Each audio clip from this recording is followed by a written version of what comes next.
Dito na naman tayo, mag-live tayo.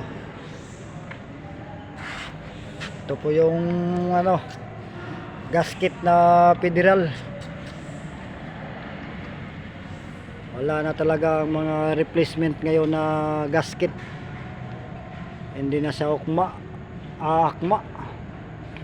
Kailangan talaga madiskarte ka din para nasa tama yung paglalagay ng gasket. Tulad dito, hindi akma yung niya. Ang dapat gawin nito, magbabawasan mo kunti itong para masintro yung paglagay ng itong niya, cylinder head nya. Kakabit na natin. Ito yung cylinder head na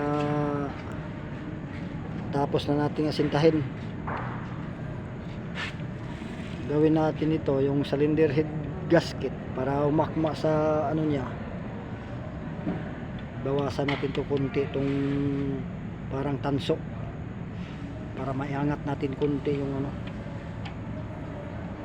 head gasket. Wala siya sa laking buka. Ito malaki ang buka niya, hindi tulad dito sa